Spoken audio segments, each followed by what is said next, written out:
हरे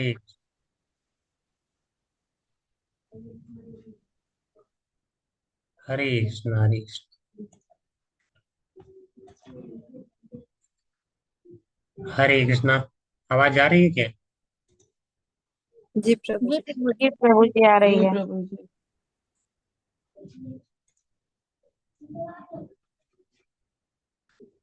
तो बात हम लोग कर रहे थे वराह पुराण में, वहां पे आया। तो भगवान विष्णु ने फिर उनसे कहा कि देखिए, आप लोगों को हमने तो कोई गति प्रदान नहीं किया, लेकिन दर्शन व्यर्थ नहीं जाएगा। जब कलयुग आएगा तो जो उच्च कुल में ब्राह्मण होंगे, आप लोगों को उनके कुल में पैदा होने का मौका मिलेगा। आप वहां पे पैदा होकर के भक्ति करना।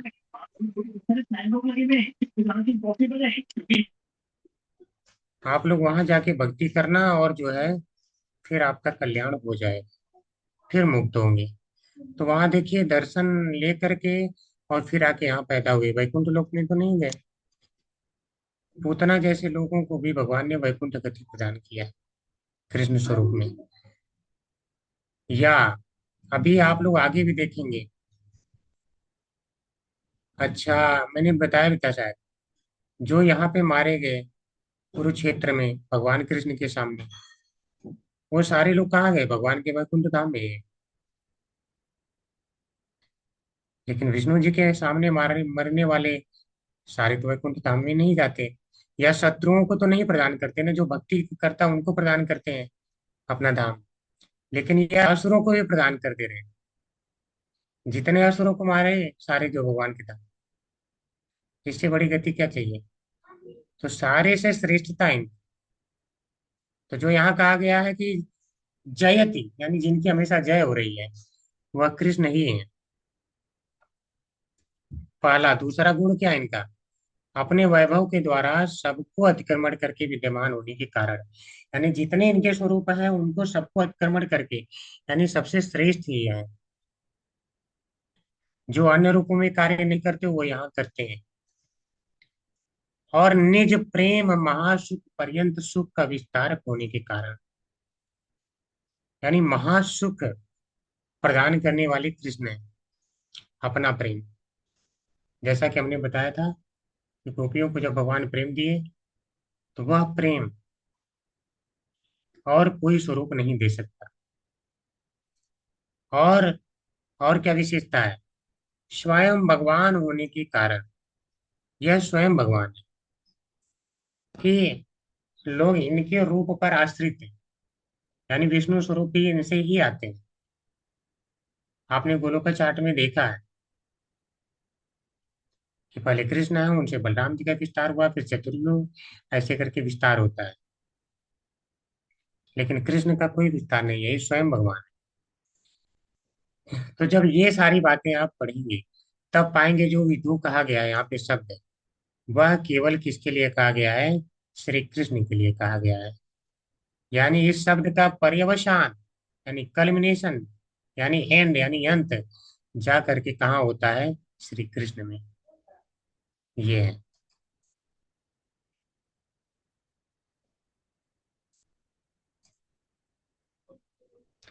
अमर कोश में विष्णु के कई नामों की सूची दी गई है, परंतु उनमें से कई विशेष रूप से श्री कृष्ण को सूचित करते हैं। ठीक है, ये है। हाँ, मैं आपको कुछ कुछ और चीजें दिखा देता हूँ, इसके बाद हम चलेंगे भक्ति रसामृत सिंधु के उन उनका अध्ययन केवल हिंदी हिंदी में अध्ययन करेंगे, फिर संस्कृत नहीं पढ़ेंगे। अब देखिए, जो मारे गए कुरुक्षेत्र में, वो सारे लोग भगवान के धाम में गए या नहीं, इसका प्रमाण क्या है? मैंने कह दिया, आपने मान लिया, ये कोई प्रमाण नहीं है। श्री लरूप गोस्वामी ने तो वहां पे केवल लिख दिया कि इनकी जय थी, हमेशा जय हो रही, लेकिन कौन है ये नाम नहीं लिखा। तो यहाँ पे सिद्ध कर रहे हैं कि असुरों को भी गति प्रदान कर दे। यानी ये सारे तो असुर ही थे, जो भगवान की बात नहीं सुनते थे, जो सारे मारे गए कुरुक्षेत्र में। तो देखिए कैसे दे रहे हैं। विजय रथ कुटुम्बयात तोत्रे धृत है रश्मि तच्छ्रिये क्षणीये भगवती रतिरस्तु मे मुमूर्षो यमिह निरीक्ष्य हतागताः स्वरूपम। स्वरूपम नहीं रहेगा, यहाँ पे स्वरूपम रहेगा। ये भागवत पढ़ेंगे 1.9.39, आप लोग पढ़ चुके हैं। नवा अध्याय, फर्स्ट कैंटो। वहां पे आते हैं भीष्म पितामह। वह भगवान की स्तुति करते हैं, कहते हैं कि हे भगवान, मुंह मूर्छो यानी जो मैं अब मृत्यु की कगार पर हूँ, मैं यानी मैं, मेरी रति है अस्तु, मेरी प्रेम हो जाए। कहाँ प्रेम हो जाए? तो करें भगवती यानी आप से, यानी भगवान से प्रेम हो जाए। कौन से रूप में? तो करें विजय रथ कुटुंब, यानी जो आपने दाहिने हाथ में घोड़े का क्या लगाम पकड़ रखा था, और धृत है रश्मिनी, बाएं हाथ में उसकी, नहीं बाएं हाथ में लगाम यहाँ पे, और दाहिने हाथ में कुटुंब आततोत्रे। आततोत्रे का अर्थ है दाहिने हाथ में आपने जो चाबुक पकड़ रखा था। तो उस समय आपका जो स्वरूप है, आपका जो स्वरूप है, तत्श्री, श्री माने सुंदरता, इच्छणीय देखने के योग्य थी, यानी बहुत सुंदर थी। तो मैं वह जो है, वही वाले रूप में मेरा प्रेम हो जाए, ऐसी वो इच्छा कर रहे हैं। क्यों? कह रहे हैं कि यम इह, उस रूप को ही देख करके, निरीक्षण देख करके, हता जो लोग मरे, गता स्वरूपम, वो लोग अपने अपने स्वरूप को प्राप्त किए। स्वरूप क्या होता है? जीवेर स्वरूप है कृष्णेर नित्यदास, यानी जीव का स्वरूप तो कृष्ण का नित्यदास होना है, अर्थात तो भगवान के नित्यदास बने। समझ रहे हैं? तो इस प्रकार से बता रहे हैं कि यह भगवान कृष्ण के लिए ही कहा गया, क्योंकि सारे लोगों को गति प्रदान करने वाले हैं ये, सभी के दुख का निवारण करते हैं। दूसरा, सभी का अतिक्रमण करके करने के संबंध में प्रमाण। अब इसका प्रमाण क्या है? कि भगवान कृष्ण ही सबसे ज्यादा इसी स्वरूप में श्रेष्ठ है। इसका क्या प्रमाण है? तो कह रहे हैं स्वयं त्वसा स्वयं तु साम्यातिशयस्त्रदीश स्वराज्यलक्ष्याप्त समस्त काम बालिम हरद्भिश्चिरलोकपालैः किरीटकोटि कोटितितपात पीठः। भागवतम में आएगा, तीसरे कैंटो में आप जब जाएंगे तो मिलेगा ये। वहां पे कहा गया है कि स्वयं यानी श्री कृष्ण स्वयं भगवान, त्रिअधीशः यानी वो तीनों के शक्तियों के अधीश्वर है। तीन शक्तियां कौन कौन सी हैं? तीन शक्तियां हैं, जैसे भगवान का तीन स्वरूप है, महाविष्णु, गर्भोदकशाही विष्णु और क्षीरोदकशाही विष्णु।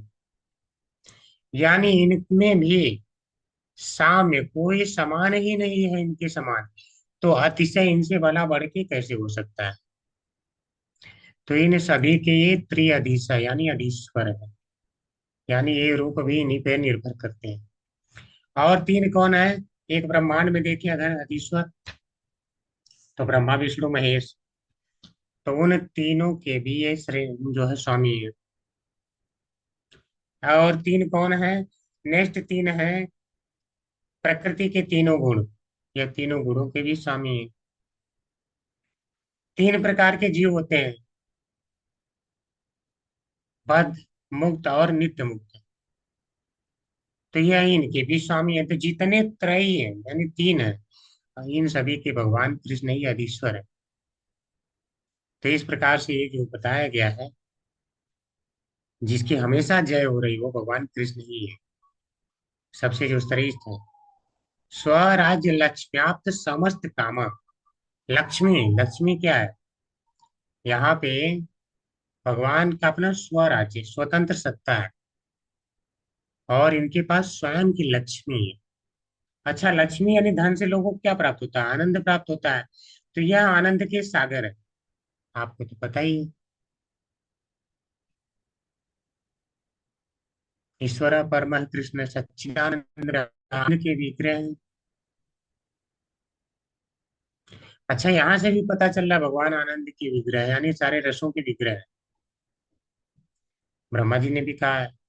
इस कारण से आपके समस्त काम, समझो कि इन्होंने सारी इच्छाएं अपनी पूरी कर ली। इनको कोई और इच्छा पूरी करनी शेष नहीं रही है। और ऐसे भगवान को बलि यानी भेंटे कौन लाके चढ़ाता है? हरद भी यानी अर्पित किया करते हैं क्षीर लोकपाल है। जितने लोकपाल है, लोकपाल नियुक्त किए गए रहते हैं सारे जो है देखभाल करने के लिए। जैसे इंद्र हो गया, ये सब क्या है? लोकपाल है। तो ये लोग इंद्र है, वरुण है, यमराज है, और कौन है? एक और है ना कोई लोकपाल। चार लोकपाल होते हैं। चार लोकपाल होते हैं। ध्यान नहीं आ रहा। किसी को याद आ रहा है तो बता सकते हैं। मुझे देखना पड़ेगा।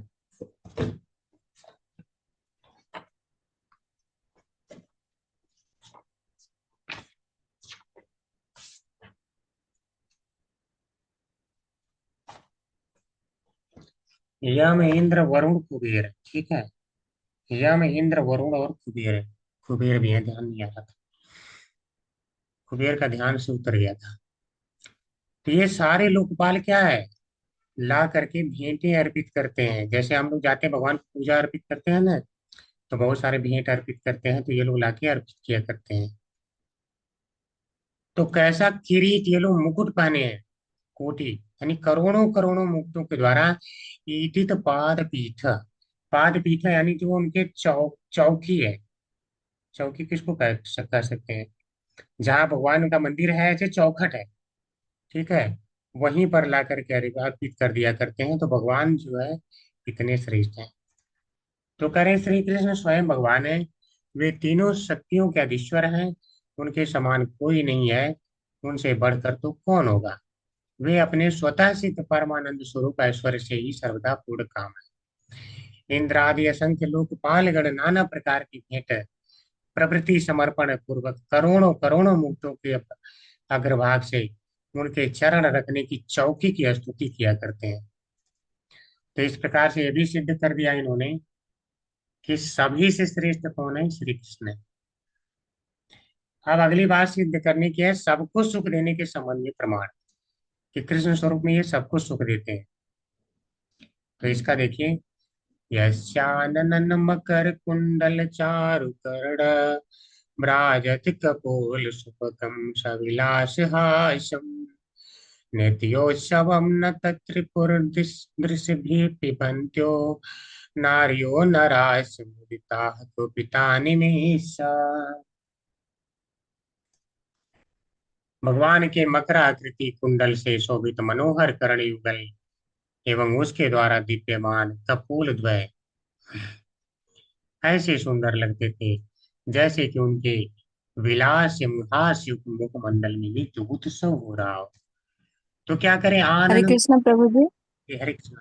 प्रभु जी, कपोल का मतलब? गाल। ओ, ठीक है। जी।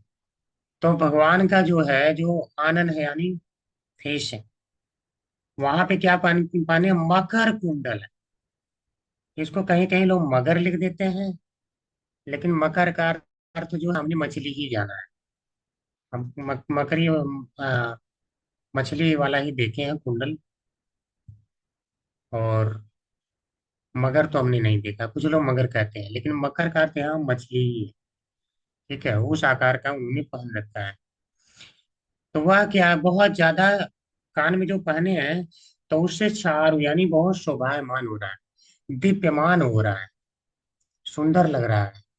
तो जिसके कारण भ्राजत यानी जैसे दीप्यमान हो जाना, यानी ग्लो करना। कपोल सुभगम, सौभाग्य। सुभगम क्या है? सौभाग्य। यानी एक प्रकार से सौभाग्य पर प्रदान करने वाला इनका जो है चेहरा हो गया है। कैसे? सविलास आसन। तो सविलास आसन क्या करें? कि उनके विलास एवं हास युक्त मुख मंडल में नित्य उत्सव हो रहा हो। लग रहा है कि हमेशा उत्सव हो रहा है, नित्य उत्सवम। तो ऐसा जो फेस है, एक बार हंस दे रहे हैं, तो जो इस चेहरे को देख ले रहा है उसका क्या हो रहा है? सुभगम यानी कल्याण हो जा रहा है।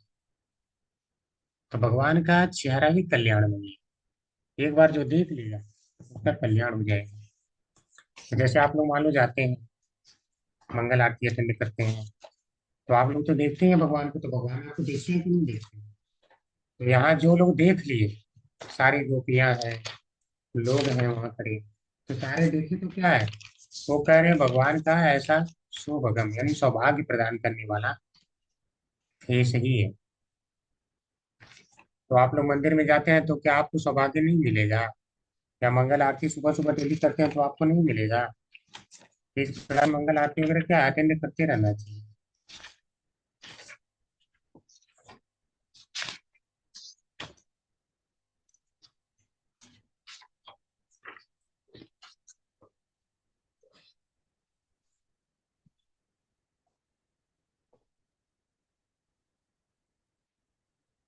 अच्छा, दृश्य भी कहा गया है, दृश्य भी यानी देख करके, तत्रिपु यानी कोई न तत्रिपु यानी तृप्त नहीं हो रहे हैं। अच्छा, कहीं नित्य उत्सवम, जिसके चेहरे को ही इतना देखने में सुंदर लग रहा हो, एक उत्सव की बात है। उत्सव में से कोई आना चाहता है? कोई नहीं आना चाहता, इतना सुंदर लगता है। तो भगवान का फेस इतना सुंदर है कि सबको सुख प्रदान करता है, कि लोग देखते ही रहना चाहते हैं। अच्छा, उत्सव में खाते पीते होंगे ना, मौज मस्ती करते हैं, यहाँ क्या खाने पीने को मिलेगा? तो कह रहे हैं त्रिजबी भी बन, तो देख करके ही उस सुंदरता का पान कर रहे हैं, यानी पी रहे हैं। इतना सुंदर है भगवान का चेहरा देख कर। तो हाँ, बात ये आती है कि ठीक है, कौन देख रहा है? नारियां देख रही हैं। तो नारियां देख रहे हैं तो उनके आ, जो पति देव लोग हैं उनको तो खराब लग रहा होगा ना, कि देखो कैसे उसके चेहरे को देखी जा रही। तो भगवान के चेहरे को देखना उत्सव देखने के समान है। उत्सव के समान हंसी युक्त उनका चेहरा लग रहा है। समझ रहे हैं? तो उत्सव देखना क्या किसी को खराब लग सकता है, किसी के पति को? कह रहे नहीं भाई साहब, पति को खराब नहीं लग रहा है, वहां देखो नराश्य, यानी वो भी तो देख रहे हैं, नर भी देख रहे हैं। वो तो उत्सव का आनंद सारे देख रहे हो, मिल मिल के, क्या तुम देख लो, थोड़ा देख लो, मैं मुझे भी थोड़ा देखने दो। ये हाल है। तो इससे मुदिता, प्रसन्न हो रहे हैं बिल्कुल। तो सबको सुख मिल रहा है, नारी नर सबको, हर कोई को। और इतना सुख मिल रहा है, मान लो किसी को सुख मिल रहा है तो कोई बाधा उत्पन्न करे तो करे कुपिता, कुपित हो रहे, गुस्सा हो जाते हैं निमेश। उन निमि महाराज पे भी गुस्सा हो जाते हैं, जो पलकों में रह के ऐसे पलक झपकाते रहते हैं। और उन ब्रह्मा पे भी गुस्सा होते हैं, यानी सृष्टा पे, जिन्होंने पलके ही क्यों बना दिया। इसलिए वो गुस्सा भी हो रहे हैं। ठीक है, इतना जो है भगवान का सुंदर स्वरूप लग रहा है। तो ये है भगवान की सुंदरता। अब नारी नर में ये लोग भी तो आ रहे हैं, जिनको केवल कृष्ण ही सुख प्रदान कर पा रहे हैं, अन्य स्वरूप तो नहीं कर पा रहे हैं। तो यहाँ पे ये सिद्ध हो रहा है, ये क्या है? तो ये लाइन कहाँ से आ गया था? चलिए ठीक है। आनंद पूर्वक नेत्रों से उनके वदन मंडल की इस, वदन मंडल यानी मुखमंडल, इस माधुरी का निरंतर पान करते रहने पर भी तृप्त नहीं होते, किंतु पलकें गिरने से उनके गिराने वाले निमि पर कुपित होते हैं। अब भागवत में यहाँ भी प्रमाण दिया गया है, 10.29.40 में, कि भगवान कृष्ण ही हैं जो सबको सुख प्रदान करते हैं।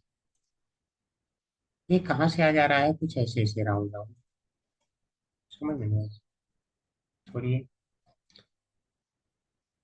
कास्त्रंगिते कल्पतामृत वेणुगीत सामोहितार्य चरिता न चारे त्रिलोक्याम् त्रैलोक्य सौभगम् इदं चानिरीच्य रूपम् यद्गोद्विचित्रं मृगाः पुलिकान्यवेभ्रन्।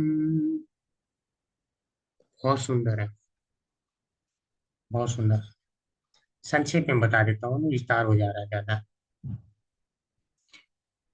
तो कह रहे हैं कि हे कृष्ण, तीनों लोकों में ऐसी कौन सी स्त्री है जो सुमधुर पद और दीर्घ मूर्छनाओं से युक्त तुम्हारे वेणु वेणु गीत से सम्मोहित होकर तथा स्त्रीलोक सुंदर रूप जिसे देखकर गो पक्षी, वृक्ष, हरिण अथवा पशु भी पुलकित हो जाते हैं, उसे अपने नेत्रों से निहार कर आर्य मर्यादा निज निज धर्म से विचलित न हो जाए। तो क्या कर रही हैं ब्रज की स्त्रियां? करें, हे कृष्ण, ऐसी कौन सी भलाई स्त्री होगी इस संसार में, तीनों लोकों में, कि जो आर्य मर्यादा से आपके स्वरूप को देख के विचलित न हो जाए। इतना सुंदर लगता है उसका नाद वेणु का, कि इससे सम्मोहित हो जाते हैं सभी लोग। तो हम तो स्त्रियां हैं, हम सम्मोहित हो जाती हैं, आश्चर्य की कोई बात नहीं है। क्योंकि जितने गाय है, पक्षी है, वृक्ष है, हिरण है, पशु है, वो सारे भी पुलकित हो जाते हैं। तो हम हो जाएं तो कौन सी आश्चर्य की बात है। यानी इस संसार में कोई नहीं है जो सबको आकर्षित कर ले। तो कह रही हैं कि हम ही आकर्षित हो जाएं। तीन गोपियों का जो स्वरूप है, गोपियां जो है, इनको केवल कृष्ण का ही स्वरूप आकर्षित करता है, अन्य विष्णु स्वरूप भी नहीं। समझ रहे हैं? और आर्य मर्यादा से विचलित न हो जाए। आर्य मर्यादा क्या कहती है? केवल अपने पति को ही देखो, देखना है तो दूसरे के पर पुरुष का ख्याल ही ना आए। तो कह रहे हैं भला आर्य से हट करके क्यों न चली जाए। अब जैसे आपने आर्य मर्यादा के बारे में पढ़ा होगा, भागवत फर्स्ट कैंटो में कलयुग के बारे में जब बोला गया था, तो उन्होंने क्या बोला था? परीक्षित महाराज ने कहा था कि हे कलयुग, यदि तुम आ जाओगे तो आर्य धर्म का समापन हो जाएगा। यानी तदयार्य धर्म प्रवलीयते नृणाम, यानी आर्य धर्म प्रवलीयते समाप्त हो जाएगा। आर्य धर्म क्या है? जो शास्त्रों के अनुसार चले, जो धीरे धीरे भौतिक संसार से उन्नति करा के आध्यात्मिक संसार में ले जाए, वो आर्य धर्म है। तो कैसे पता चलेगा आर्य धर्म क्या है? तो कह रहे हैं,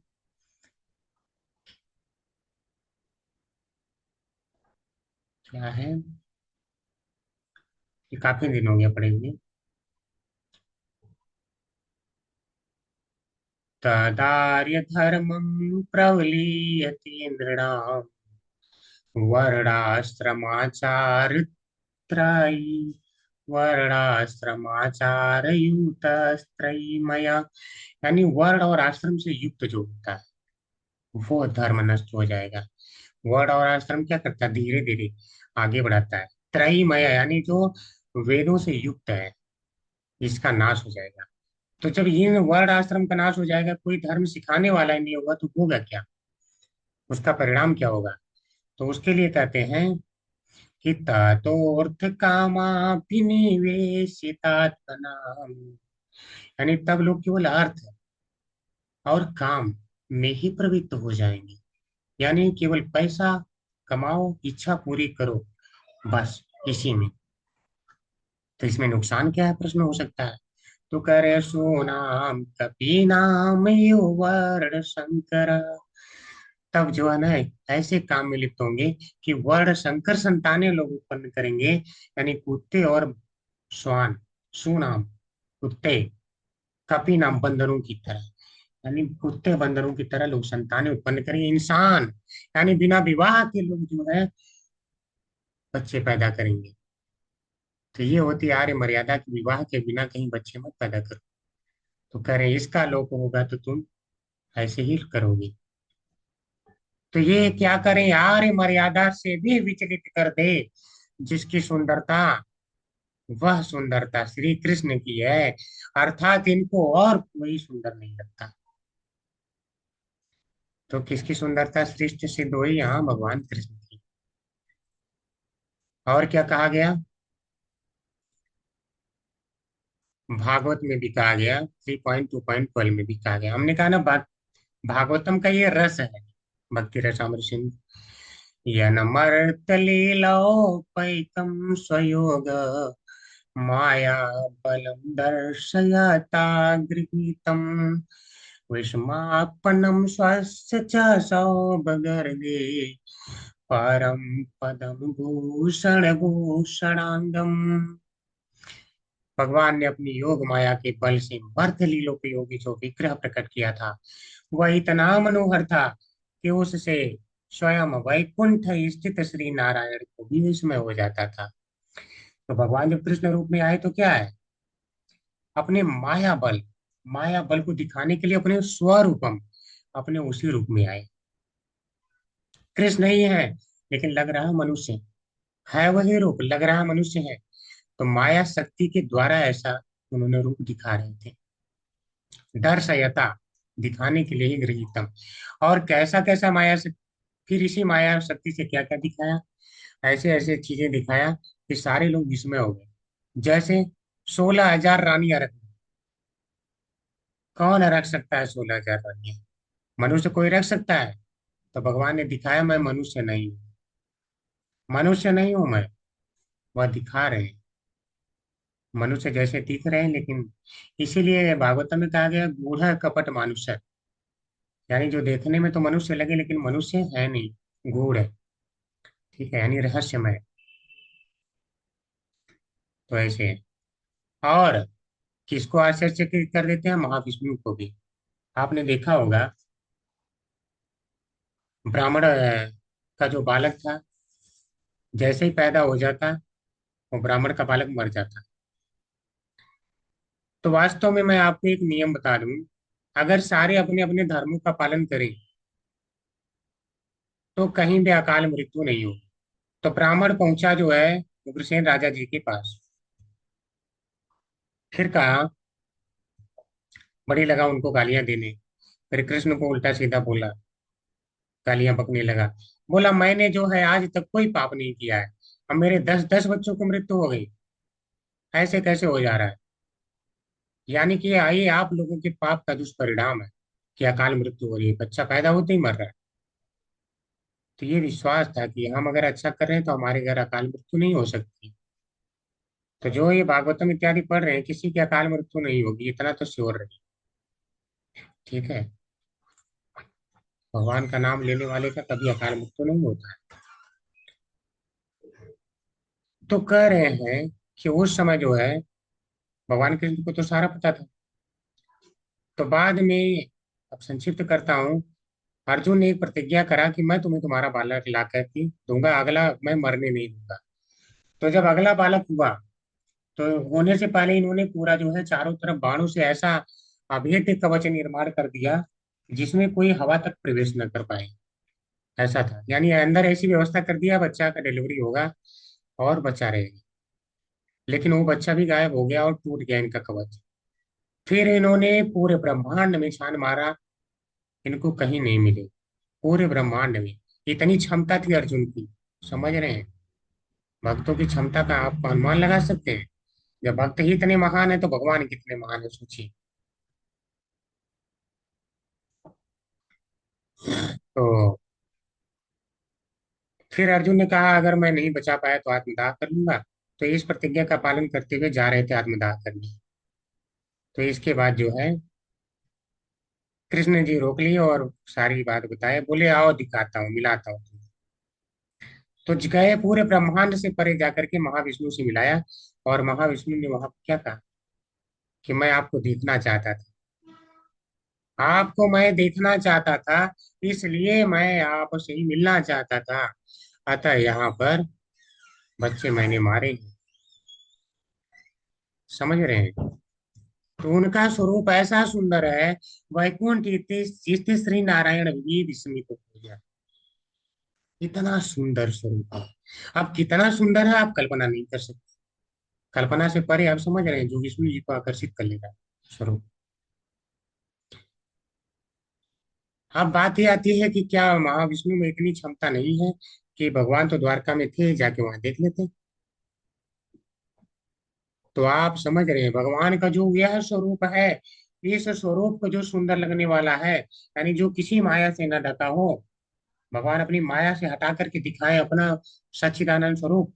वह स्वरूप जो है उनके जो गण है वो देखने नहीं देते हैं किसी को। यानी भगवान विष्णु को भी अनुमति नहीं मिल रही होगी, तभी उन्होंने ऐसा किया है, ऐसा आचार्य लोग कहते हैं। कि तब जाकर के उन्होंने चुराया ताकि इनको स्वयं अपना वह स्वरूप जाके दिखाना पड़े, वह सुंदर स्वरूप। ठीक है, और स्वरूप आभूषण पहन के नहीं सुंदर हुआ है, कि हाँ जो है सुंदर हो गया, सुंदर हो गया। और कैसा स्वरूप? सौभगृद्धि। सौभगृद्धि का अर्थ होता है सौभाग्य प्रदान करने वाला।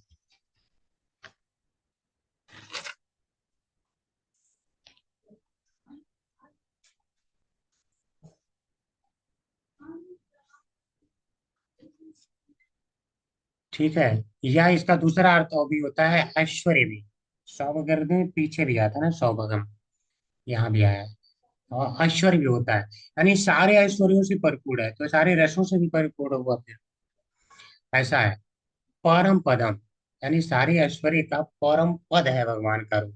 ऐश्वर्य ही तो लोग प्राप्त करना चाहते हैं, यह सौभाग्य भी तो प्राप्त करना चाहते हैं। तो सारे सौभाग्य का परम पद है, यानी इससे ऊंचे सौभाग्य नहीं हो सकता कि आप कृष्ण का दर्शन पाए। समझ रहे हैं? इससे अच्छा सौभाग्य नहीं हो सकता। तो मंगल आरती आप लोग अटेंड किया करो। तो कोई कह सकता आभूषण पहन के सुंदर लग रहे होंगे, तो कह रहे नहीं, भूषण भूषणांगम। जब ये अपने अंग पे भूषण आभूषण पहनते हैं, तब वह आभूषण ही सुंदर लगने लगता है। यानी आभूषण के कारण कृष्ण नहीं सुंदर लग रहे हैं, भूषण भूषणांगम, यानी आभूषण के भी ये आभूषण है। आभूषण पहनते हैं तो ये आभूषण तब सुंदर लगने लगता है। तो आप देखेंगे कोई आभूषण ऐसे रखा हो नहीं सुंदर लगता। कृष्ण के ऊपर आप एक बार डाल के देखिए उनका ड्रेस, आज ध्यान देना सभी लोग। और वही ड्रेस जब आप लोग सुबह में निकालते हैं नहलाने के लिए, तब निकाल के रख देना, क्या उतना सुंदर लगता है। और जब वो पहने रहते हैं तब कितना सुंदर लगता है, देखिए। तो आभूषण की भी जो सुंदरता बढ़ा दे, वह जो है कृष्ण का स्वरूप है। तो ये कृष्ण का स्वरूप सबको आकर्षित कर लेता है। उनका अंग आभूषणों का भी आभूषण था, अर्थात उनका अंग परम सौंदर्य युक्त था। ठीक है, क्या करें, विराम ले लें अभी? कल समाप्त कर देते हैं, जल्दबाजी क्यों करना। कल समाप्त करते हैं, इसके बाद फास्ट करेंगे, ठीक है। हरे कृष्णा, अगर कोई कुछ कहना चाहते हैं, पूछना चाहते हैं, पूछ सकते हैं। हरे कृष्ण प्रभु जी। हरे कृष्णा जी, माता जी। प्रभु जी पूछना कुछ नहीं है, पर इतना सारा थोड़ा ऑब्जर्व करने के लिए समय लग रहा है, कुछ कुछ नोट्स बना रहे हैं। जी। हाँ, भक्ति रसामृत सिंधु कठिन है, आप लोग डेली पढ़ेंगे तभी समझ में आएगा। अगर ये सोचेंगे मैं एक दिन में समझ जाऊंगा, तो संभव नहीं है। और प्रभु जी वो जो बुक मेरे पास है, वो बुक और आप जो पीडीएफ भेजे हो, वो दोनों डिफरेंट है ना? नहीं, एक ही तो बुक। एडिशंस डिफरेंट है। एडिशंस डिफरेंट है, उस दिन देखे, हाँ। उसमें थोड़ा डिटेल है, इसमें इतना डिटेल नहीं है। हाँ, जो एडिशन पूरा। बुक है वो थोड़ा कम है वो बुक में, मतलब कम मतलब वही है, वो पहला अध्याय पढ़ रही थी उस दिन, तो जी। वो सब समान है, थोड़ा थोड़ा डिफरेंट है। जी। जी। उसमें कोई दिक्कत नहीं है, वही चीज है, कुछ कुछ शब्द हैं जो थोड़ा सा कठिन थे, तो उनको आसान वहां पे लिखा गया है, अभी आज वाले में। मेरे पास भी वही है, यही वाला है, जो हरे आपके कृष्ण पास प्रभु जी। जी है। जी। प्रभु जी, यही वाला है प्रभु जी। उसमें प्रभु तो जी प्रभु जी श्लोका भी जो तो याद करना पड़ेगा ना प्रभु जी? जी। श्लोका याद करना पड़ेगा ना? श्लोक का ये वाला केवल आप लोग याद कर लेना, एक मैं बता दूंगा, 4 श्लोक याद करने हैं। ये वाला याद नहीं करना है, लेकिन आप लोग कर लेना। ठीक है, पहला श्लोक तो याद ही होना चाहिए, जो अभी पढ़ रहे हैं। हरे कृष्णा प्रभु चार जी। कौन कौन सा है प्रभु जी, बता दीजिएगा प्रभु जी, इसलिए कि हम हाँ, लोग का बुक में तो दिया नहीं है ना श्लोक। आज भेज दूंगा। जी जी प्रभु इस- जी अभी से भेज दीजिए, तो रेगुलर प्रैक्टिस करेंगे तो होगा। लेकिन पहला वाला तो चला गया ना, इसको आप हैंडबुक लोग में है याद ना करें। माता जी? हरे कृष्णा माता जी, हैंडबुक में तो दिया हुआ है 4 श्लोक। अच्छा, हैंडबुक में है माता जी? हाँ है। ठीक है आपका माता फिर जी। उदयतामृत का भी है, ईशोपनिषद का सभी दिया हुआ है। ठीक है, फिर वहां माता से अच्छा जी आप। वो ठीक है ग्रुप माता में जी। शेयर कर दीजिए। माता जी उस दिन बोली थी ना 95, कितना कितना वंदना माता जी, आपको अच्छा। कितना पेज बताई थी मैं उस दिन ना? ठीक है, एक 94 पे। पीडीएफ है। एक पीडीएफ है हमारे पास, जिसमें जितने भी हाँ श्लोक आपको याद 94 है। करने हैं, वो सारे हैं। ठीक है, वो भेज देंगे। भक्ति रसामृत सिंधु का है, गीता का है, सारा ईशोपनिषद का है, सारा उसी में एक ही में है। आप लोग वहां से चेक कर करके याद कर लेंगे। हरे कृष्णा प्रभु प्रभु जी। जी। हरे कृष्णा हरे प्रभु जी। कृष्ण। प्रभु जी आपके पास जो बुक है वो वही सेम बुक हमारे पास भी है, सबके पास शायद। तो हाँ। पहला वाला जो एडिशन है उसमें श्लोका है, और ये इलाबोरेट करके दिया हुआ है ना प्रभु जी, श्लोका नहीं है इसमें। श्लोक किसी में नहीं है, पहले वाले में भी नहीं है। हाँ, नहीं, पहले में सबसे भी है। पहला वाला था वो श्लोका के हिसाब से था ना, नहीं है प्रभु जी? सारे श्लोक के हिसाब से है, प्रभुपाद जी ने श्लोक के हिसाब से ही किया है। अभी मैं आपको जो पढ़ा रहा हूँ वो सारी चीजें इसमें मिलने वाली है, और आप कहेंगे बहुत आसान हो गया। ठीक है, जितना पढ़ा रहा हूँ आप लोग केवल ध्यान से पढ़ लेना। इसके बाद जैसे मैं ये वाला बताऊंगा तो आपको सारा इसमें मिलेगा, और बहुत जो है आपको अच्छा लगेगा, आसान तो लगेगा। प्रभु जी भूमिका जो पढ़ रहे थे वो दूसरे वाला एडिशन से पढ़ रहे थे ना, वो दूसरे वाला हाँ, बुक है वो, आप जो दूसरा शेयर है। करने के लिए बोल रहे थे जी, वही बोल रहे हो? उसमें भी श्लोक नहीं है। अच्छा, उसमें ठीक है जी, प्रभु जी। हरे कृष्ण। प्रभु जी हरे कृष्णा। प्रभु जी कल तो ग्रहण लग रही है, तो फिर कल तो गौर पूर्णिमा भी है, और यहाँ पर मैसेज आया है कि मंदिर 7 बजे तक नहीं खुलेगी, और 7 बजे के बाद अभिषेक करेंगे। तो घर में वो भी पूजा नहीं होगी, मतलब जो घर में डीटीज है उनका पूजा नहीं करेंगे, मतलब डीटीज तो नहीं है, मेरे पास फोटोज हैं, पूजा नहीं करेंगे। वैसे देखिए ग्रहण के माता पहले लेना चाहिए, और ग्रहण के बाद जो है फिर से जो है वहां पे लोग उसे बीच में सुला देते हैं, भगवान को जो भी सेवा करना है करके। अच्छा तो ठीक है। वैसा माता ही। जी 7 बजे के बाद ही कीजिएगा जो भी करेंगे तो। हाँ, जी। और सुबह हमारी हरे मंगल कृष्णा आरती के प्रभु समय जी। तो नहीं है, 6 बजे के बाद बोल रहे हैं ना, तो हाँ तो सुबह के नहीं, बाद 6 बजे शायद। से पहले करना पड़ेगा। आप जो मंगल आरती करते हैं ना उसी टाइम ही जो पूजा पाठ किए उसके बाद फिर बंद रहेगा मंदिर। जी ठीक है, ठीक है, हाँ, ठीक है फिर। हरे और सात कृष्णा बजे प्रभु भी जी। फिर से मतलब सब नहा धो के खुला फिर ही सब करते रहेगा, हैं। फिर अच्छा, बंद नहीं एक मिनट रहेगी। थोड़ा समय ध्यान लेना चाहूंगा। अभी इसमें तो नहीं कुछ प्रश्न है ना, भक्ति रसामृत सिंधु से संबंधित, तो रिकॉर्डिंग स्टॉप कर दूं? जी प्रभु जी, वो तो पढ़ने से थोड़ा आएगा, अभी इतना समझ तो नहीं हो पाता। वही जी, बोले, नोट्स लिखते हैं फिर पढ़ेंगे तो डाउट्स आएगी प्रभु जी। हाँ प्रभु ठीक। जी इसकी रिकॉर्डिंग्स हाँ, भेज देंगे। भेज दीजिए। जी जी। और प्रभु जी ये कह रहे हैं कि जी, ऐसा कहते हैं सूतक में ऐसा कुछ नहीं है, अगर लड्डू गोपाल और हैं तो हम सेवा पूजा और भोग तो उनको लगाएंगे ही। ग्रहण देखिए मैं काल आप। में अगर उनका भोग वगैरह हो गया है तो फिर उनको स्पर्श नहीं करना है, और मंदिर खुला रख के हम माला और जप कीर्तन वगैरह कर सकते हैं। देखिए एक चीज बताएं, भगवान कृष्ण के लिए कोई जो है सूतक और ये काल नहीं होता। मैं अगर संक्षेप में बताऊं, अगर आप जी शुद्ध भक्त हैं तो। लेकिन अगर शुद्ध नहीं है तो नियम का पालन कर लीजिए, कुछ बुरा नहीं है, जाता नहीं है। लेकिन जो उच्च अवस्था में है उनके लिए कोई नियम भी नहीं होता है। ये सब भागवतम में आप लोग पढ़ चुके होंगे या तो पढ़ेंगे ही, ठीक है। वो सारे नियमों से परे हो जाते हैं।